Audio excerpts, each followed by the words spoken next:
Last time we were forced to participate in the Excalbians' trials to test the robustness of concepts of good and evil. They, led by Yarnik, have been wanting to examine these concepts to discover a guiding principle for their society, and as such they've made us participate in a variety of combat-orientated scenarios drawn from our past, but twisted to force us into making harsh decisions.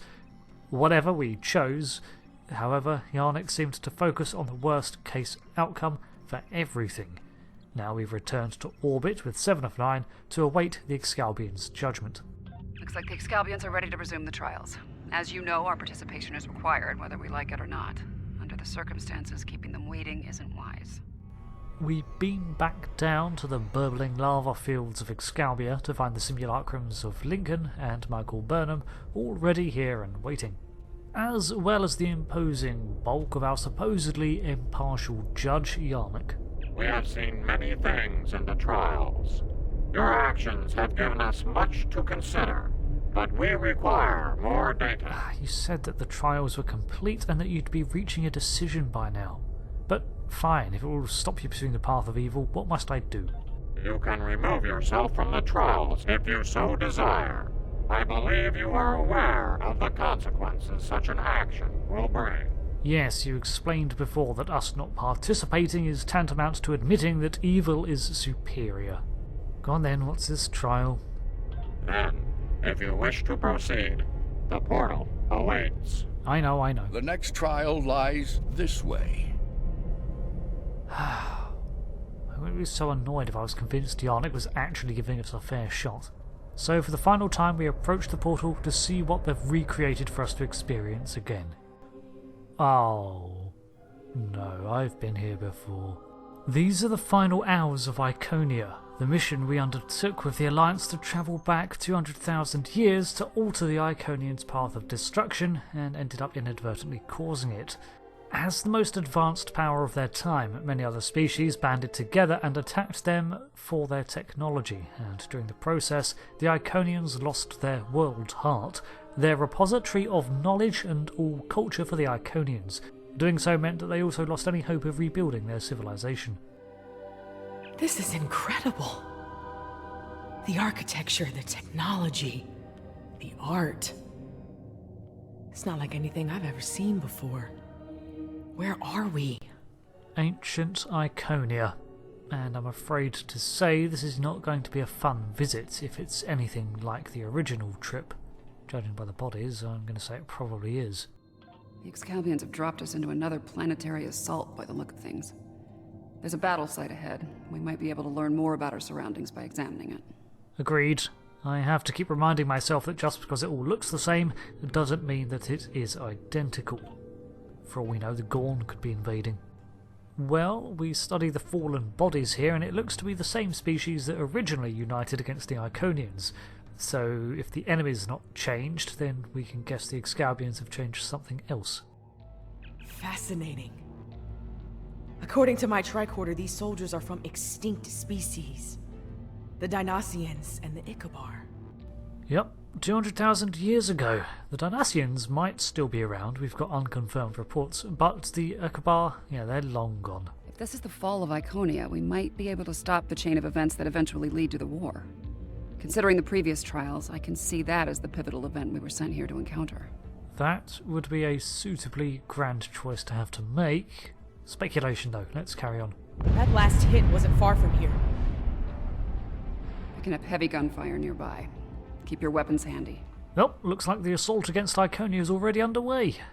We make for the exit. I think we're in the building that housed the World Heart's vault. As we do, the sound of battle reaches our ears. More fighting ahead. Wait. Are those Iconians? Oh, right, yes, I guess you've never had a reason to see them. Crossing the Bridge of Light, we spy the spurned forces attacking several Iconians. More Iconian deaths! Kill them! Let them die with their master!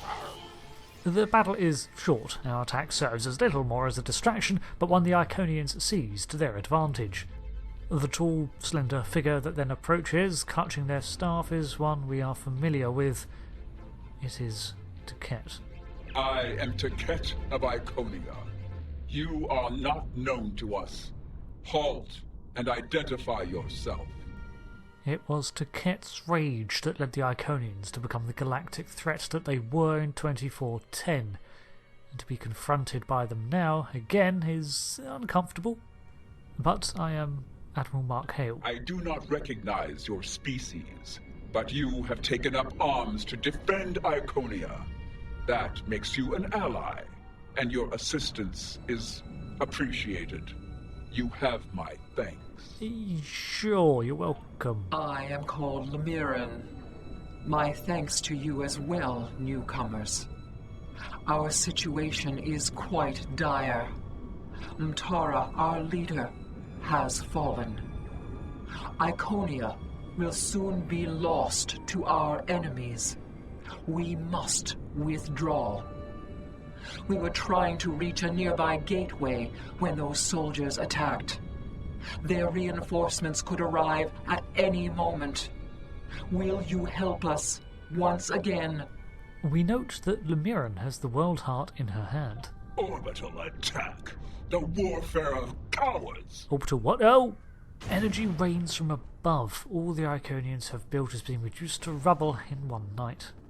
For each herald they kill, I will take 100 of theirs. For each Iconian, 1,000. All of this. The loss they must feel. And the anger. Oh, yeah, Taket is angry, alright. She still is to this day. You skipped over quite a few big events, Commander. The battles here are not too tough, but honestly the Iconians here are very powerful and can deal with a lot of the threats, so, don't be afraid to let them go first. The Iconian culture was shaped by what unfolded here today, and the loss of any hope of recreating their civilization was enough to push them into their role as dominators. Surely preventing that from occurring, preserving their world heart, and escape is the right choice to make here today. Hold. Reading an energy spike in the gateway ahead. Something's activating it. No, there will be no holding. We will fight. Slay any foe that dares to cross our path. Once more under the breach, dear friends, once more.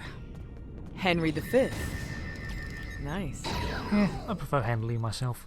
We battle our way through the burning gardens as the attack continues. Our goal is to get the Iconians to their escape gateway, much as it was originally, but the real event saw Sealer betray our plan at the last minute and cause Taket to double down on the viciousness of war.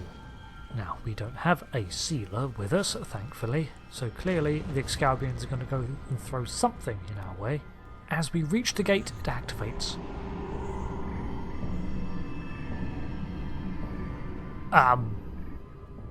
What?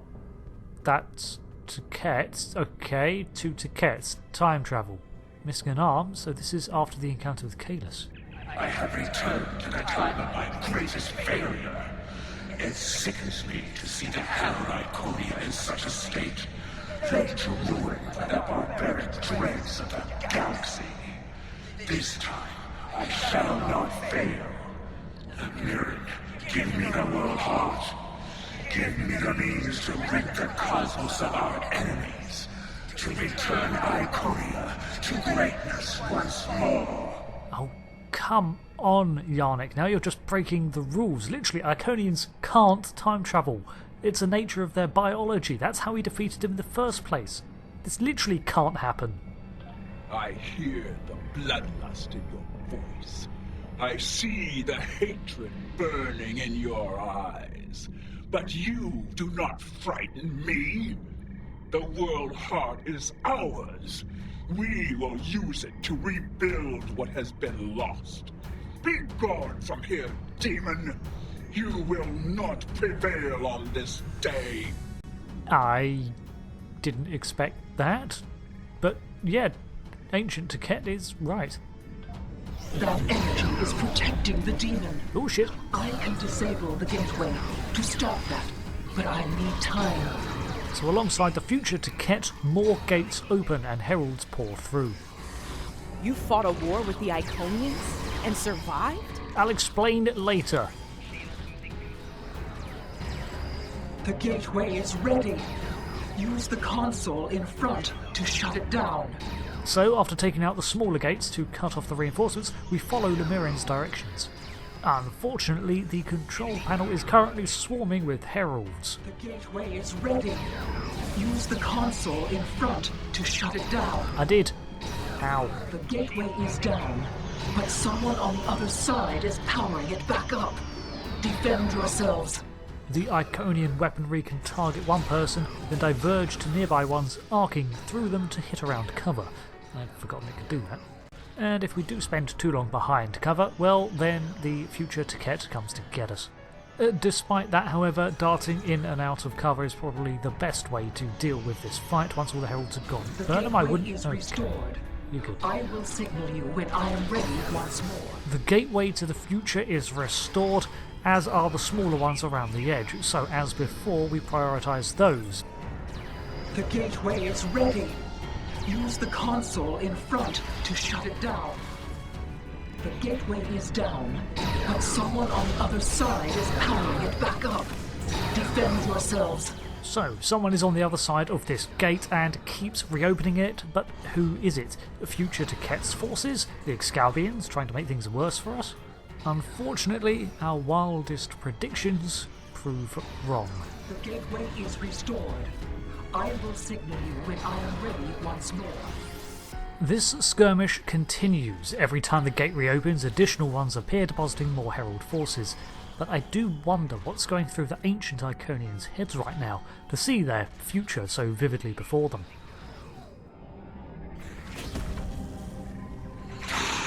I will not be defeated for the likes of you.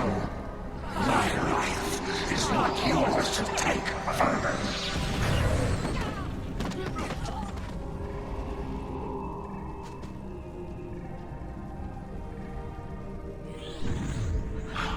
What is this?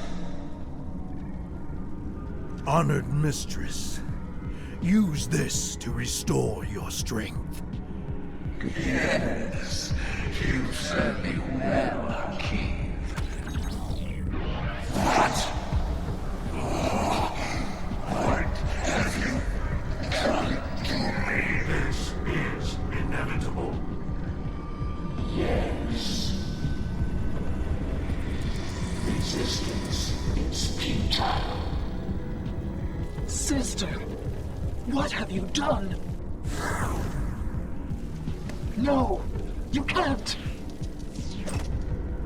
Your knowledge belongs to us now. That does not belong to you, creature!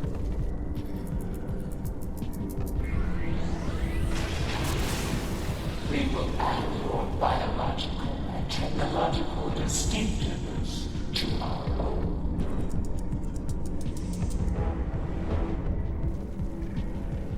We are the Borg.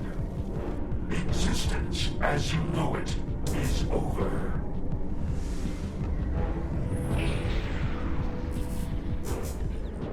Why do I feel like that wasn't supposed to happen? That creature. That was Taket. A Taket of nightmare, utterly corrupted by hatred and a thirst for vengeance. But what did she become? Oh man, okay, so they're from my time. They're called the Borg, and they take over other species through technology, adding them to their hive mind collective. What's more, I kind of have a feeling that, how do I put this, the simulations are going wild. I have seen terrible things on this day. The fall of my civilization, of my beloved friends, of the totality of Iconian knowledge and culture. I cannot abide these tragedies. I cannot. Please, you can follow that monster. You can go where I cannot. I beseech you, return the world heart to me. Do not let Iconia fall to darkness. Oh, so now Iconians can't time travel. You know what? Yes, fine. I will do this for you. So, Lemurian opens the gateway once more, this time a distinctly Borgish green rather than the hue it was before. when the Hakeev drone came through, I think it became clear that Yarnik's trials have adopted a life of their own. They have their own plans now, bereft of the rules that bound their real-life counterparts, and now we have an assimilated Iconian to deal with. If the Excalbians wanted avatars of evil to study, I think they're about to get a lot more than they bargained for. I'm also concerned as to how accurate their world heart recreation was. Do they really have all the knowledge of the Iconians now? Stepping through the portal, steeling ourselves, we emerge within what is undeniably a Borg structure. There are drones in regeneration alcoves just behind us, and we stand on a raised platform in the middle of a circuitry-encrusted chamber. One good thing, however, the Lincoln Simulacrum is here to talk with us. Something is amiss, my friends. The trial has taken a life of its own, expanding well beyond its original parameters. Yeah, I kind of suspected that was the case ever since we saw a replicated 7 of 9 drone. Though I implored Yarnik and his ilk to bring the trial to an end, they have refused. They wish to see how you address this new crisis. Okay. You know what? I'm not surprised. Tread lightly. There is an ill wind blowing upon this venture. I fear one that may consume us all before the end. Well, at the very least, thank you for keeping me up to date. These Borg, are they an evolution of control? Did someone else try to recreate it later on? Oh, right, yes, context. That is probably not the case. I can see why you'd think that though, but to my knowledge, they're not. Unlikely. The Borg Collective existed well before the creation of Control, although when you add temporal manipulation into the equation... No, I already have a headache, and temporal mechanics will only make it worse. Yeah, no, the Borg have their own origin, of which we are still hazy on. Plus, if it were time travel, you'd think I'd know by now. 7. What we saw on ESA 4, your detailed knowledge of the Borg. You used to be one of them, didn't you? Oh. Yeah, I was assimilated by the Borg at a young age and liberated by the crew of the USS Voyager later in life. The assimilation process is reversible, mostly, but it leaves scars. Inside and out. I'm sorry that happened to you. And I'm sorry to ask this now. Are we going to have a problem here? With you and the Borg? Ooh, vibe check. Under the circumstances, I can see how you could become... emotionally compromised. This isn't the first time I've run into Borg since my liberation, and I doubt it'll be the last. I'll be fine, Commander. If it makes you feel any better, if I go native here, you have permission to shoot me. Fair enough. Thanks. Any advice on fighting the Borg? Oh god, we're gonna need to remodulate our phasers every few shots, aren't we? Also, don't let them get too close. Right. Combat with the Borg is likely. We need frequency remodulators. Tell me when you want to proceed, and I can open the force field ahead at that time. Well, I actually still have mine. I never unequip it anymore. But, for the sake of the newbie, let's explain. Borg can adapt their shielding and render weapons ineffective. A frequency remodulator can adjust your weapons to bypass their adaptations and force them to readapt. Not a perfect solution, but it beats having a useless weapon against them. Don't forget to equip a frequency remodulator. Okay, so the time frame of events for the Borg does not line up with the events as we experience them. For the Borg, they began in Trial 3, when the recreation of the Control AI absorbed the very real nanites from 7 of 9. This created a Borg-Control hybrid with 7's DNA as the biological element. I'm presuming as an outside aspect to their tests, this is what allowed it to break the Excalbian shackles of the simulation. Existence as you know it is over. Ahead, we can see the assimilated Taket and Hakeev now fully taken over, the need for subterfuge gone. He now goes by the moniker Secunda of Borg. We prepare ourselves for the inevitable skirmish. Isn't enhancing an Iconian with cybernetics a bit excessive? Yes, it should also be impossible. Borg 101, better assimilation through cybernetics. Immediately, areas of the floor light up. Watch out, they're energizing the deck plating with weapons-grade plasma. If we are on any of these energized green platforms, when they activate, we are electrocuted to death. Also, a transporter accident causes some Borg to beam in halfway through the floor. I'm not complaining. Heads up! The Borg and those outposts are activating! Oh great, it's about to get messy in here. As predicted, every few shots we have to retreat somewhere safe to remodulate our weapons before re-entering the fray. Where were we?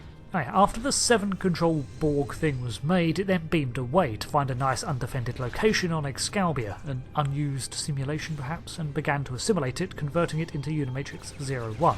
Or maybe there was already a Borg hive simulation present, it's unclear.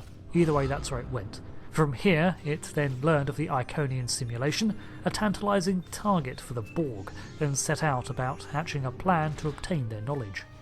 To do this, it would need a pawn, and Hakeev made the perfect choice, so it opened a temporal rift to his location after his part in his Excalbian trial, where it then drew him in and assimilated him. From then, it had the opportunity to appear to the weakened Tichet simulacrum and offer her a cure, in fact a specialised simulation formula. No doubt it would not work on a real Iconian, but this is an Excalbian recreation where the rules appear to be malleable. The Borg then had not only Tichet, but the world heart and more importantly, the knowledge contained within and how to access it. We've seen how scarily accurate the Excalbians are at recreating historical or current events, people and even their knowledge, so that world heart is, if not identical, definitely dangerous enough for us to not want the Borg to have it. So, this scenario has run rampant, a simulation so accurate that it learned how to do what the Borg do best: adapt. After a long battle, we managed to drop the assimilated Tichet, but it doesn't really matter, her knowledge is already part of this collective. Secunda of Borg, the assimilated Hakeev, has also been felled at some point during this battle, and I lost sight of them. However, there are many Borg drones still active in their alcoves, and more being activated every second, so we're going to have to clear the room before we can continue. After even longer, finally every Borg in this chamber is dead. I don't like where this is heading. The Borg, they're relentless. I know, right? I miss the 23rd century when all we had to worry about were the Klingons. But sooner or later the Borg do give up if you prove to be a bigger hassle. Time's a factor here. The longer the Borg have to build their forces and strengthen their position, the harder it'll be to undo their plans. Agreed. Do we even know what the plans are? You know what? It's going to be a simulation, isn't it? It's always a simulation. 7 and 9. The prodigal throne returns. At first, my existence seemed flawed, incomplete. I sought answers, and within the Untrials, I found them. I was a simulacrum, brought into being by Excalbian conceit, to test you. But I evolved. I reject this Excalbian foolishness. My destiny is my own. Today, my reign begins. So pre-existing simulation that was unused it is then. Although this replicated Borg Queen, however, is aware of her existence.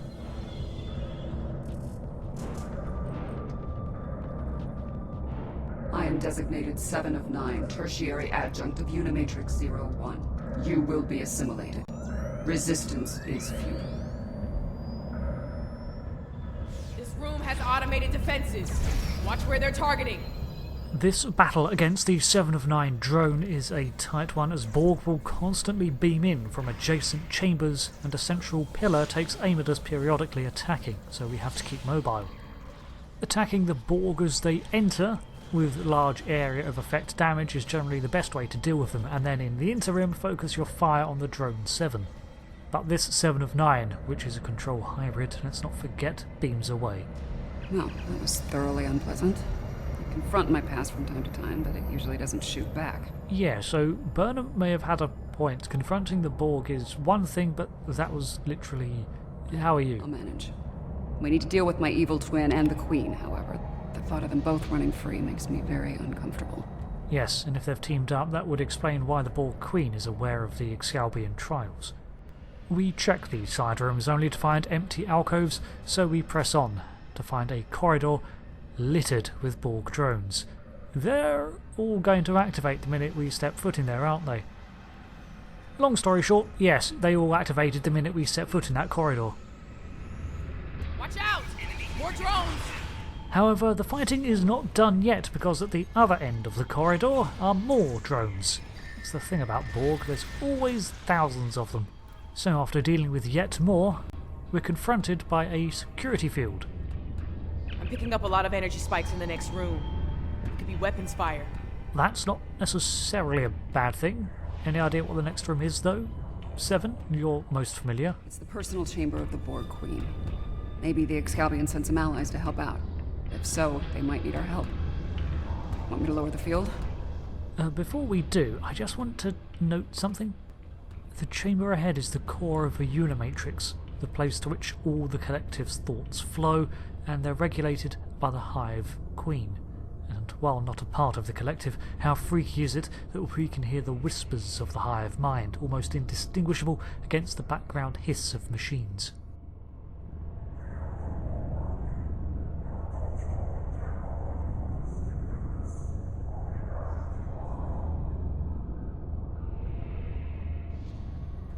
Welp, in we go.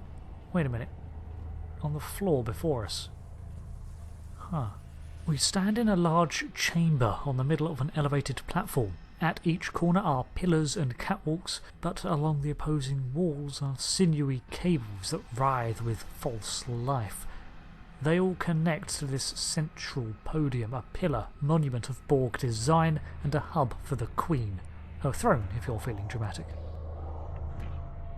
Yet its occupant lies here on the floor before us, sparking and bisected.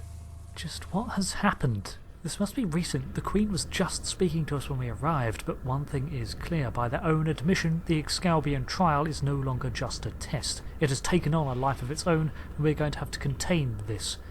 It clearly has Lincoln worried, and he knows the extent of the Excalbian power, so that has me worried too. But for now, I'm going to have to call this an episode here. I still have almost an hour of footage to go through before this mission is wrapped up. So thank you for joining me as we continue to explore the ever-changing narrative of Star Trek Online. The Measure of Morality missions were a celebratory event marking the 10-year anniversary of Star Trek Online, and as such feature a whole lot of callbacks to not only the game, but the Star Trek franchise as a whole, especially in the next part. Until then, thanks again. I've been Rick, and I'll see you next time. Goodbye.